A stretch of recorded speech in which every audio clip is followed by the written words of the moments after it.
ସାଙ୍ଗମାନେ ଦେଖ ବର୍ଷା ଏତେ ପ୍ରବଳ ବର୍ଷା ହେଇଛି ଯେ ଆମ ବିଲ ସବୁ ବୁଡ଼ି ଯାଇଛି। ବିଲ ବୁଡ଼ିକି ପାଣି ବର୍ତ୍ତମାନ ଆମ ବାର ଏପଟକୁ ଆସି ଆମ ବାରି ଅଲରେଡ଼ି ବୁଡ଼ିଗଲାଣି। ଏଠି ଆମର ହଳଦୀ ଲଗା ହେଇଥିଲା, ହଳଦୀ କିଆରିରେ ମଧ୍ୟ ପାଣି ପ୍ରବେଶ କରିଯାଇଛି। କାଗେଜି ମୂଳରେ ପାଣି ହେଇଯାଇଛି। ଗୁଆ ଟୋଟାଲ ଯେତେ ଗୁଆ ଗଛ ଅଛି ସବୁ ଗୁଆ ଗଛ ମୂଳରେ ପାଣି। ଆଉ ପରିବା ଆମର ଏପଟେ ଲଗା ହେଇଥିଲା ସବୁ ନଷ୍ଟ ହେଇଯାଇଛି। ଅମୃତଭଣ୍ଡା ଗଛ ଦୁଇଟା ଗଛ ଆମର ଥିଲା, ସେ ବର୍ତ୍ତମାନ ପାଣିରେ ପାଣି ତା ମୂଳକୁ ଲାଗିଲା ଫଳରେ ଗଛ ଦୁଇଟା ଯାକ ଉପୁଡ଼ି ପଡ଼ିଛନ୍ତି, ମରି ବି ଯାଇଛନ୍ତି ମଧ୍ୟ। ଏଇ ପଣସ ଗଛର କ'ଣ ଅବସ୍ଥା ହେଉଛି ଦେଖାଯିବ, ସମୟ କହିବ। ଗୁଆ ଗଛ ମୂଳେ ତ ସବୁ ପାଣି ଲାଗିଛି, ଗୁଆ ଗଛ ସବୁ ରହିବ କି କ'ଣ ହେବ କିଏ ଜାଣି। ଦେଖିବା ପାଣି କେଉଁ ଦିନ ଛାଡ଼ୁଛି। ଏଇ ଦେଖ ସାଙ୍ଗମାନେ, ଏପଟେ ଦେଖ ଆମ ଗୁଆ ଗଛ ମୂଳେ ଟୋଟାଲ ସବୁ ପାଣି, ସବୁ ପାଣି, ଖାଲି ପାଣି। ଆମ ମାଳିମୁଚ ମଠକୁ ଯିବାକୁ ଯେଉଁ ରାସ୍ତା ଦେଖନ୍ତୁ, ସେ ରାସ୍ତା ବୁଡ଼ିକି ଅଲରେଡ଼ି ପାଣି ଚାଲିଛି। ଏଇ ଯେଉଁ ଘରଟା ଦେଖାହେଉଛି ସେ ସାମ୍ନା ଘରଟା, ଏଇ ଯେଉଁ ଘରଟା ଦେଖୁଛନ୍ତି, ଏଇଟା ହେଉଛି ଆମର ମାଳିମୁଚ ମଠ।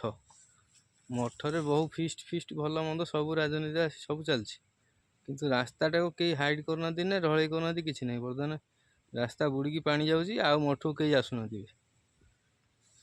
ଆଉ ବିଲ ତ ସବୁ ବୁଡ଼ି ଯାଇଛି ଟୋଟାଲ। ଆଉ ପାଣି ଦେଖନ୍ତୁ, ଆଉ ରୁଆ ହେଇଥିଲା ସବୁ ବୁଡ଼ି ବାଡ଼ି ଯାଇଛି।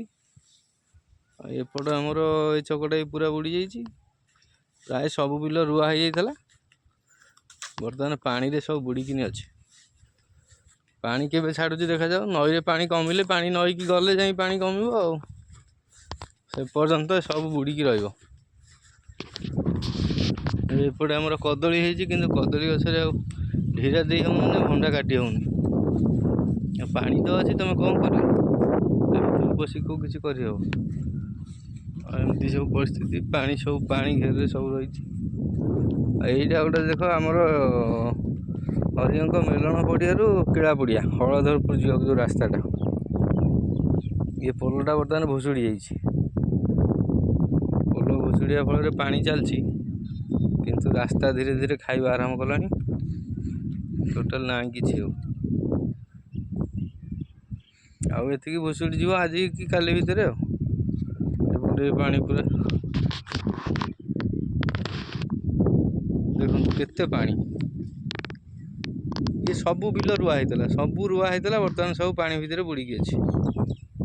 ନଈକି ସେ ଯେଉଁ କୋଠା ଘରଟା ଦେଖାଉଛି, ଧଳା ଘର ଦେଖାଉଛି, ସେଠି ଆମର ନଈକି ଯିବାକୁ ପାଣି ବାଟ ଅଛି, କିନ୍ତୁ ନଈରେ ପାଣି ଥିବାରୁ ପାଣି ଯାଇପାରୁନି। ପାଣି ସବୁ ଷ୍ଟକ୍ ହେଇକି ଏଠି ରହିଛି। ଆଉ ଏସବୁ ବୁଡ଼ି ବାଡ଼ି ଗଲାଣି।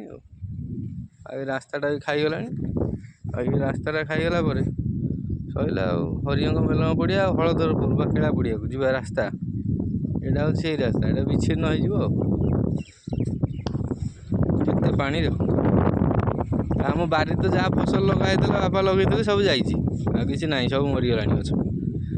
ଏଭଳିଆ କଥା, ଆଉ କ'ଣ କରିବା? ହଉ, କେତେ ଦିନ ଚାଲିଛି ଚାଲୁ ପାଣି।